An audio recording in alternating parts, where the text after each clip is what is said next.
Let's welcome to our channel.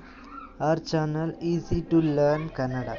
ಹೇಗೆ ನಾವು ಈಸಿಯಾಗಿ ಕಲಿಯೋದು ನಾವು ಕನ್ನಡನ? ನನಗೆ ಇಂಗ್ಲೀಷ್ ಮಾತ್ರ ಗೊತ್ತು, ನನಗೆ ಕನ್ನಡ ಗೊತ್ತಿಲ್ಲ ಅನ್ನೋರು ಈ ವಿಡಿಯೋನ ತಪ್ಪದೇ ನೋಡಿ.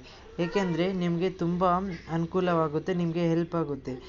ನೀವು ಪ್ರಥಮ PUC ಅಥವಾ ದ್ವಿತೀಯ PUC ಯಾವುದೇ PUCಯಲ್ಲಿ ಓದುತ್ತಿದ್ದರೂ ಅಥವಾ ಡಿಗ್ರಿಯಲ್ಲಿ ಓದುತ್ತಿದ್ದರೂ ಕೂಡ ನಾನು ಅವ್ರಿಗೂ ಕೂಡ ಮುಂದೆ ಕ್ಲಾಸನ್ನು ತಗೊಳ್ತಿದ್ದೇನೆ.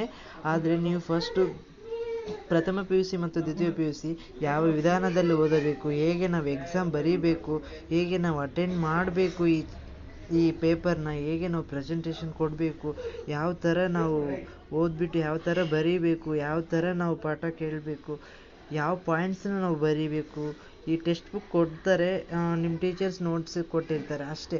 ಅದನ್ನು ಯಾವ ಥರ ಬರೀಬೇಕು, ಪ್ರೆಸೆಂಟೇಷನ್ ಮಾಡಬೇಕು ಅಂತ ಸ್ವಲ್ಪ ಮಾಹಿತಿ ಮಾತ್ರ ಕೊಟ್ಟಿರ್ತಾರೆ ಫ್ರೆಂಡ್ಸ್. ನಾನು ನಿಮಗೆ ತುಂಬ ಪಾಯಿಂಟ್ಸ್ಗಳನ್ನ ಟಿಪ್ಸ್ಗಳನ್ನ ಎಲ್ಲ ಕೊಡ್ತೇನೆ.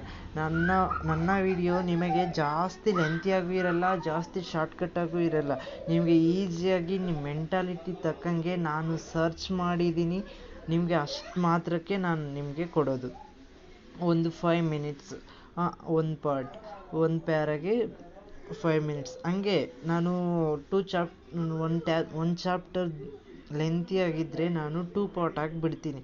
ಅದನ್ನು ನೀವು ನೋಡ್ಕೊಳ್ಳಿ. 1 ಪಾರ್ಟ್ ಆಗಬೇಕಂದ್ರೂ ಕೂಡ ನಿಮಗೆ ಶೇರ್ ಮಾಡ್ತೀನಿ, ಬಟ್ ನೋಡ್ಕೊಳ್ಳಿ, ನಿಮಗೆ ಬೋರ್ ಆಗಬಾರ್ದು ಆ ಥರ ನಾನು ಮಾಡ್ತೀನಿ ಗಾಯ್ಸ್. ಆದರೆ ಎಲ್ಲ ಗದ್ಯ ಭಾಗ, ಪದ್ಯ ಭಾಗ ಮತ್ತು ನಾಟಕ ಅಥವಾ ದೀರ್ಘಗದ್ಯ ಎಲ್ಲನೂ ನಾನು ಸರಿಸಮಾನವಾಗಿ ಈ ಸರಳವಾದ ಮೆಥಡಲ್ಲಿ ಹೇಳಿಕೊಡುತ್ತೇನೆ. ನೀವು ನನ್ನ ಚಾನಲನ್ನು ವಾಚ್ ಮಾಡಬೇಕೆಂದು ತಮ್ಮಲ್ಲಿ ವಿನಂತಿಸಿಕೊಳ್ಳುತ್ತೇನೆ.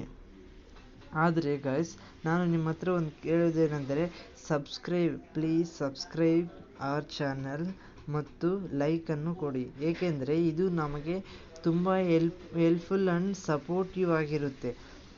ನೀವು ಮಾಡುವಂಥ ಈ ಸಬ್ಸ್ಕ್ರೈಬ್ ಅದೆಲ್ಲ ನಮಗೆ ಹೆಲ್ಪ್ ಆಗುತ್ತೆ. ಏಕೆಂದರೆ ನಾವು ನಮ್ಮನ್ನ ಮೋಟಿವೇಟ್ ಮಾಡಿರೋ ಥರ ನಿಮಗೆ ಯಾವ ಥರ ಈಸಿಯಾಗಿ ಸರ್ಚ್ ಮಾಡೋಕ್ಕೂ ನಮಗೊಂಥರ ಇಂಪ್ರೆಷನ್ ಆಗಿರುತ್ತೆ. ನೀವೇನು ಸರ್ಚ್ ಮಾಡಿಲ್ಲ ಅಂದರೆ ನಮಗೆ ಇಂಪ್ರೆಷನ್ ಆಗಿರುತ್ತೆ. ಓಕೆ ಗಾಯ್ಸ್, ನಾನು ನೆಕ್ಸ್ಟ್ ವೀಡಿಯೋದಲ್ಲಿ ಸಿಗೋಣ. ನೆಕ್ಸ್ಟ್ ವೀಡಿಯೋ ನಾನು ವಚನಗಳಿಂದ ಸ್ಟಾರ್ಟ್ ಮಾಡ್ತೀನಿ.